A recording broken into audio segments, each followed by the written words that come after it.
The European Central Bank has decided to cut interest rates as inflation eases.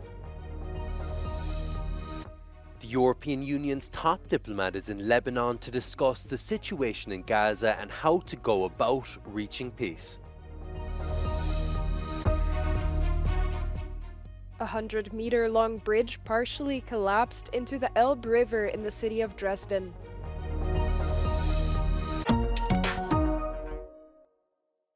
The European Central Bank has decided to cut interest rates as inflation eases, marking the second reduction since June. New interest rates have been set at 3.65% for main refinancing operations, 3.90% for the marginal lending facility, and 3.50% for the deposit facility. The Governing Council today decided to lower the deposit facility rate, the rate through which we steer the monetary policy stance, by 25 basis points.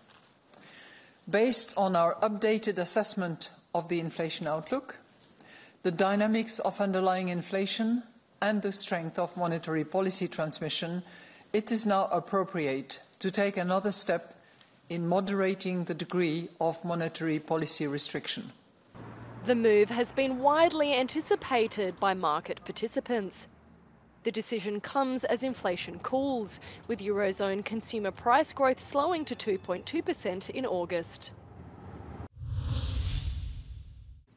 The EU's top diplomat visited Lebanon on a mission to discuss the situation in Gaza. High Representative of the Union for Foreign Affairs and Security Policy Joseph Borrell's mission will be an opportunity to discuss all aspects of the war between Israel and Hamas, as well as wider political issues with regional leaders. In the past, Borrell has slammed the Israeli government over the war in Gaza, saying the crisis in the Palestinian territory was a human-made tragedy. Bilateral cooperation, domestic and regional issues of concern will also reportedly be part of the discussions during his visit. Borrell will re-emphasize the need to advance diplomatic efforts with regional leaders to reach peace in the conflict, according to a media statement. Under an EU resolution, the bloc's support for the Lebanese people and a diplomatic solution are vital to restoring stability, as well as the full cessation of hostilities between Israel and Hezbollah. One of the 4 bridges crossing the Elbe River has partially collapsed in the German city of Dresden. Traffic, as well as the city's tram system, were severely disrupted by the emergency closure of the 100-meter-long bridge. Die Brücke ist die Lebensader für die Menschen, für die Wirtschaft und für die Kultur in dieser Stadt. Es ist die wichtigste Nord-Süd-Verbindung, es ist eine Bundesstraße. Die Brücke nach den Richtlinien, so wie es gefordert ist, ständig kontrolliert und untersucht wurde. Wir sind alle sehr überrascht worden von diesem Ereignis und widmen uns jetzt sehr intensiv auch der Ursachenforschung. No one was injured, but city officials warn that there is still a risk of collapse. The city's mayor said they are working at full speed to secure the bridge and clear its debris. So far, the police are treating the incident as an accident and say that there is no indication of criminal activity. Thousands gathered in the streets on the National Day of Catalonia to rally in support of Catalan Independence. The demonstrations were organized in 5 cities by the Catalan National Assembly and other pro-independence organizations. Roughly 60,000 people gathered in Barcelona. According to Guardia Urbana, this is the lowest attendance since 2012. It marks the first diada after the socialist Salvador Illa was voted in as president of Catalonia, ending a decades-long separatist government. US-imposed sanctions on the sale and supply of IT and software services to Russia has taken effect. The sanctions announced in June aim to disrupt Moscow's defense industry's reliance on Western technology, according to the US Department of Treasury. Prohibited activities include a US citizen supplying IT consultancy and design services, providing management or manufacturing software, and other cloud-based assistance. Since Russia's 2022 full-scale invasion of Ukraine, the EU has also imposed what it says are massive and unprecedented sanctions against Moscow. This includes imposed penalties on companies working in the IT, telecoms and insurance sectors. According to the European Commission, the EU has banned over 48 billion euros worth of Russian goods destined for the continent, while stopping 91 billion euros worth of imported goods from Moscow.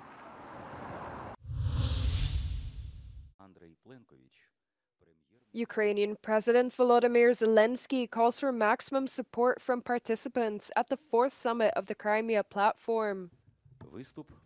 He reminds leaders that the war began with the occupation of Crimea and that its freedom is essential to lasting peace in Ukraine.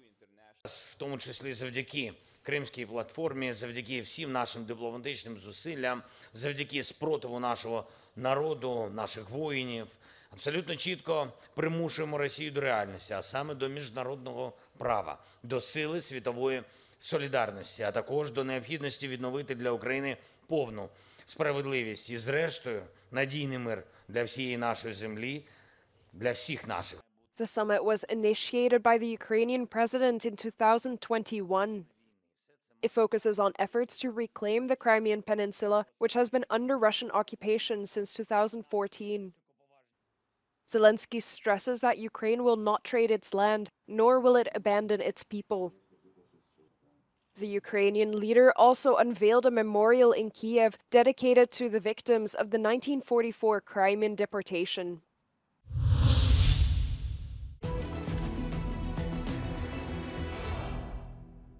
Russia goes on counteroffensive in Kursk region a little over a month after Ukrainian forces' lightning incursion. The size, scale and potential prospects of the operation are unclear and the situation remains fluid as of today, but let's take a closer look at where the movement is. As per the available information, the counterattacks started along western edge of the Ukrainian salient. Here, this is this area in red, and they're also reportedly trying to advance from a few axes from the north, northeast and west. These are these yellow areas here. Now, look at this area here, west of Snagost. This is where Ukrainian forces reportedly began new attacks against Russian counteroffensive. There are claims that Ukrainian forces are operating southwest of Snagost, which is roughly 5 kilometers from the international border, suggesting that Ukrainian forces recently advanced near the settlement, reportedly after crossing the border. Russian Ministry of Defense and Russian mill bloggers claim that those Ukrainian attacks have been repelled, but it is unclear how much force Ukraine has committed to the reported counterattack. The Institute for the Study of War says available visual evidence suggests that Russian forces counterattacking in Kursk region may be using elements of more combat experienced units to conduct counterattacks, although it is unclear how effective those operations will be, since some of these units have been heavily degraded and reconstituted many times. Russian forces may intend to temporarily bisect the Ukrainian salient in Kursk region before beginning a more organized and well-equipped effort to push Ukrainian forces out of Russian territory. Police authorities in North Mitrovica say at least 4 people were arrested following the visit of Kosovar Prime Minister Albin Kurti on Monday. Kurti's visit to the town, divided along ethnic lines, was seen by the local Serbs as an act of provocation amid rising tensions in the northern region. 2 of 4 border crossings with Serbia have been closed after protesters on the side of the town where most of the ethnic Serb minority lives blocked the road and prevented motorists with Kosovo-issued license plates from passing through. Sporazum mora da se poštuje, sporazum mora da se implementira, ali Beograd ne priznaje sporazum koji je priznao, jer sada su uvideli da o velikoj srpskoj ideologiji. Northern Kosovo, with a predominantly ethnic Serb population, has long been a flashpoint of tensions between Pristina and Belgrade. The tensions first spiked over the possibility of opening the bridge on the Ibar River. Any decision in this respect must be taken through dialogue and entirely and effective coordination with the international community. Serbian activists say they want Kosovo police officers withdrawn from the city.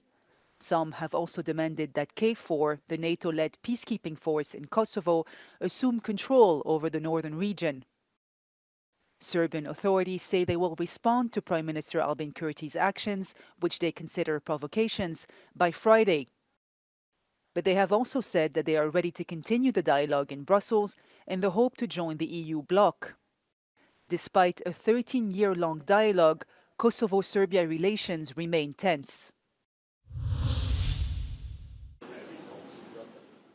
Pope Francis was welcomed by Singapore's president and government officials on the final leg of his trip through Southeast Asia and Oceania. He arrived in one of the world's richest countries from one of its poorest, Timor-Leste. During his visit, he praised Singapore's economic development as a testament to human ingenuity, but urged the city-state to look after the weakest as well. The pontiff called especially for dignified pay and conditions for migrant workers who helped build Singapore into a global financial powerhouse. Francis's visit will include a speech to political authorities and a mass at Singapore's National Stadium, which the Vatican expects to draw around 55,000 people. Singapore is one of the most religiously diverse countries in the world, and Francis is expected to encourage its small but growing Catholic community. The Pope will also hold private meetings with Singapore's President and Prime Minister. For many Catholics in Singapore, this will be their first time seeing a Pope.